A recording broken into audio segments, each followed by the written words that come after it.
네, 기도할 때 기억되는 사람들을 위하여 복을 비는 것, 그게 축복입니다. 축복하는 성도들이 다 되시기를 예수 그리스도의 이름으로 축원합니다. 어떤 사람은 밥 먹을 때 기억나는 사람이 있습니다. 또 어떤 사람은 일할 때 이 사람이 있으면 일을 잘할 수 있을 텐데 하고 그렇게 기억되는 사람이 있습니다. 바울 사도께서는 기도할 때 데살로니가 교회가 기억이 돼서 그를 위해서 하나님께 감사하고 기도하였음을 말씀합니다. 데살로니가 교회를 기억했던 이유가 뭐냐? 이 세 가지를 오늘 본문에서 말씀합니다. 믿음, 소망, 사랑, 이 세 가지입니다. 그러니까 믿음의 역사, 사랑의 수고, 소망의 인내, 이 세 가지를 사도께서는 이 세 가지 이유 때문에 기도할 때마다 이들을 위해서 말했다고 말합니다. 믿음의 역사를 오늘 이어서 말씀을 드리는데요, 믿음의 역사는 구원받은 성도들이 믿음으로 해서 이루어진 일들을 믿음의 역사라고 이렇게 말합니다. 이 데살로니가 교회는 사도행전 17장에 보면 바울 사도께서 믿음으로 복음을 전해서 회심한 성도들이 이룬 교회예요. 그러니까 복음을 전할 때 사도께서 믿음으로 전하였고 믿음으로 많은 사람들이 주께 돌아왔음을 기록하고 있습니다.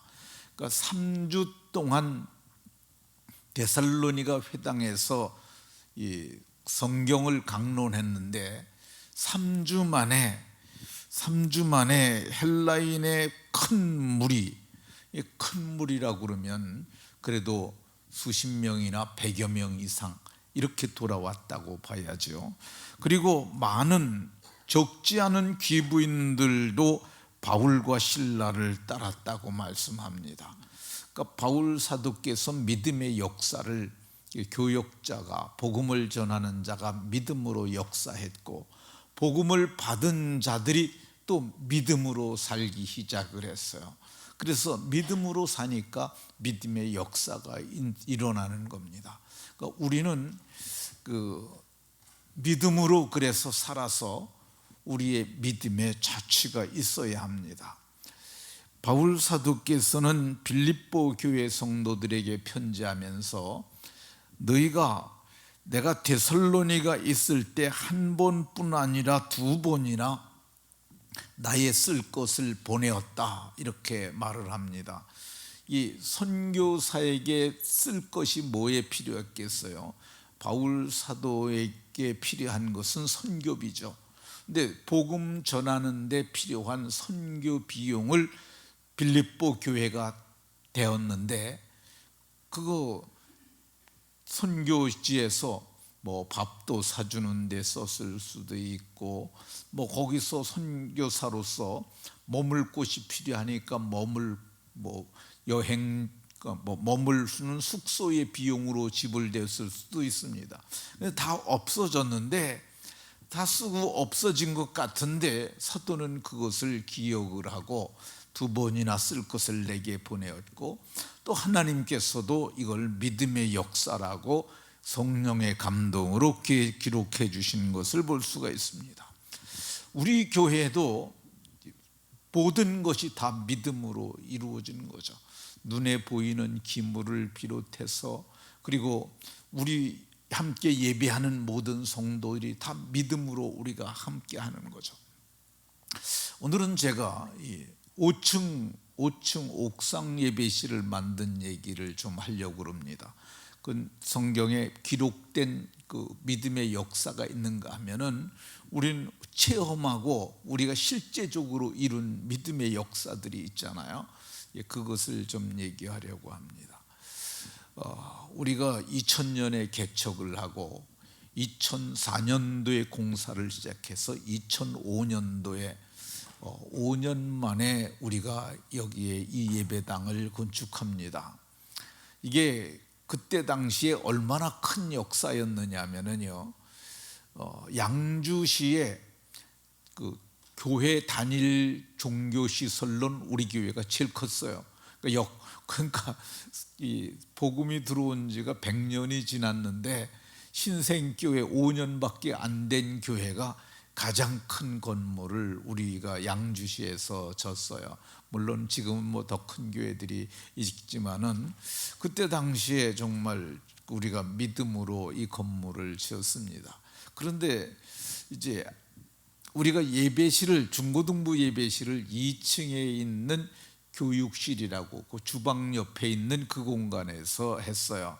근데 거기가 그 한유진 목사가 거기서 아이들과 함께 이제 중고등부 예배를 했고, 그리고 세월이 지나서 한 아이들이 한 30여 명 모였을 때 최은성 목사가 왔어요.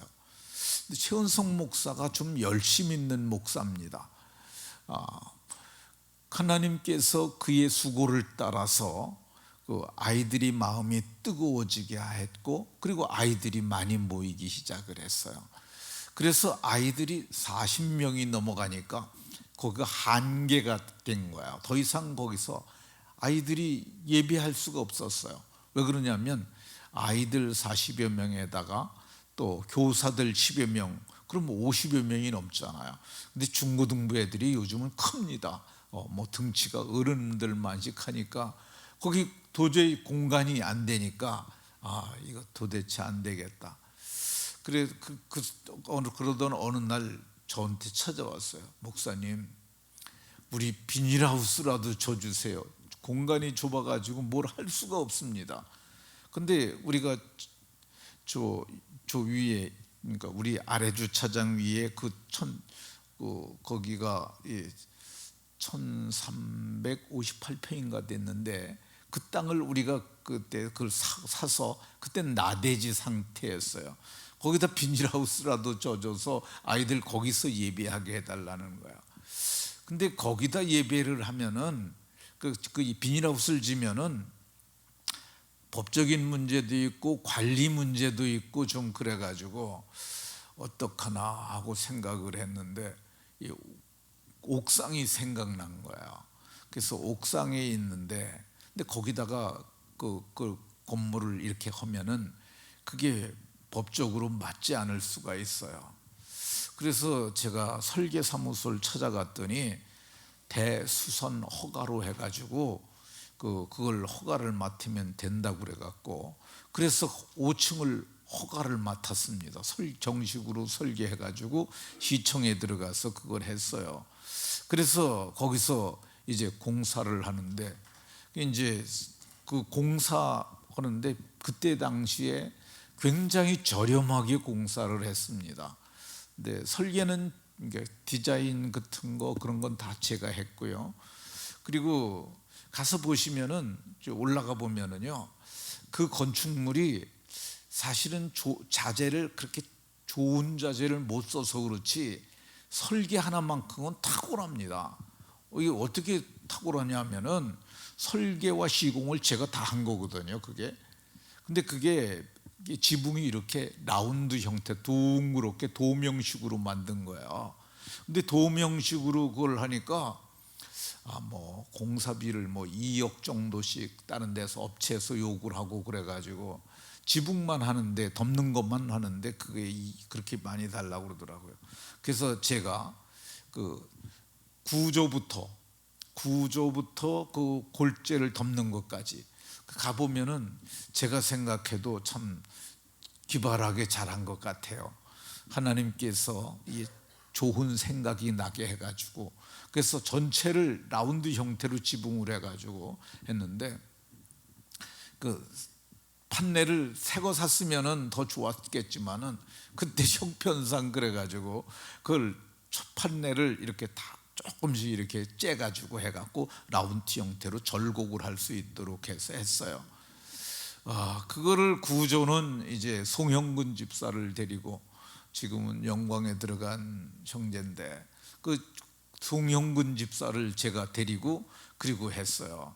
그리고 몇 분 교인들 중에서 봉사하는 분들도 계셨고 또 유급으로 하는 사람들도 계셨는데, 그래서 한 달 넘게 그 공사를 해가지고 지붕까지 이렇게 완공을 했어요. 그리고 내부는 이제 거기 위에가 마련이 되니까 내부는 교사들을 비롯한 여러 사람들이 해가지고 거기서 그걸 하게 됐습니다. 근데 이제 그게 그래서 아이들이 거기서 한 70여 명까지 모였어요. 지금은 뭐 한 이제 4, 50 교사를 포함해서 한 50여 명 그 정도 선에서 지금 모이고 있습니다. 근데 공간이 넓어지니까 아이들이 예배할 수 있는 그것이 되는 거죠.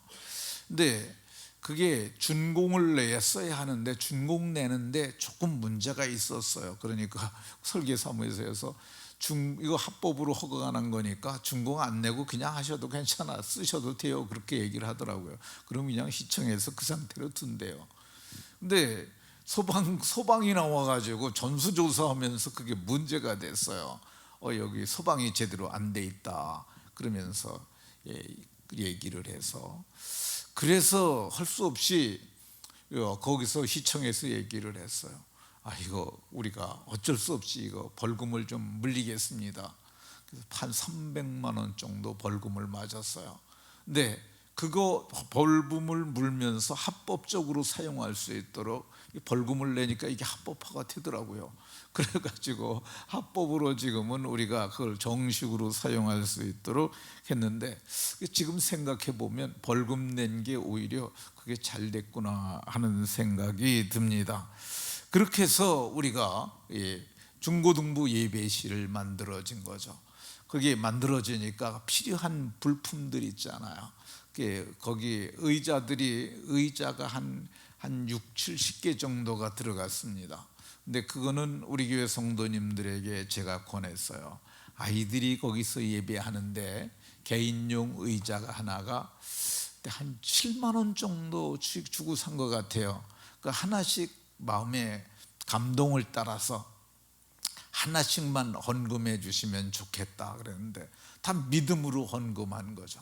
그게 믿음의 역사예요. 그러니까 여기 사도행전에는 바울 사도가 그러잖아요. 2번이나 쓸 것을 선교비 보낸 걸 믿음의 역사로 기록을 해요. 그러니까 우리가 이렇게 한 것은 지금 지상의 아니라 천상의 역사로 기억되고, 이 일에 대해서 제가 증인이잖아요. 여러분들도 여기 몇 분이나 의자 헌금을 하신 분들이 계신지 모르지만은 의자 헌금을 하고 거기 공사비 헌금을 해서 우리가 역사를 이룬 겁니다. 그리고 거기에도 뭐 냉방장치, 난방장치를 할 필요한 것들 다 성도들이 헌금으로 한 거예요. 그게 믿음의 역사죠. 그러니까 우리는 세상에 사는 동안 믿음으로 역사해야 합니다. 아무것도 안 하면은요 아무 일도 안 일어나요. 그러니까 좀 우리에게 힘든 일이 있고 그렇다 할지라도 내게 당한 일을 하는 거야.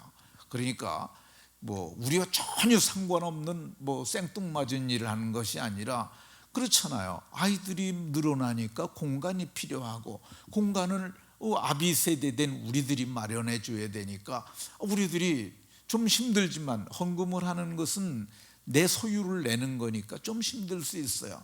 그렇지만 그걸 믿음으로 내는 거야.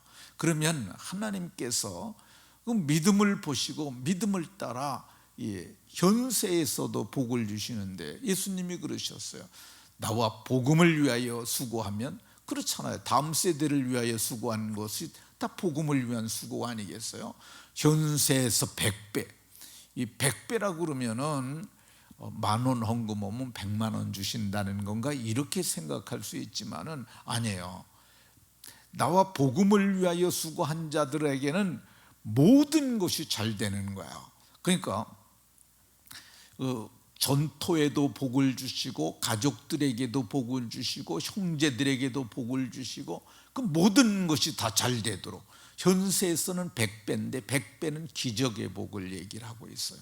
그리고 내세에서는 영생을 얻지 못할 자가 없으리라 그러셨으니까, 우리가 기회가 되면은 기회 있을 때마다 우리가 믿음으로 하는 거야. 그걸 이 바울 사도께서는 기회 있을 때마다 착한 일을 하되 그렇게 기록하고 있어요. 그게 믿음의 역사입니다. 모두가 기회 있을 때마다 착한 일을 함으로 믿음의 역사를 이루고 하나님께 가서는 상을 받는 복이 모두에게 있으시기를 예수 그리스도의 이름으로 축원합니다.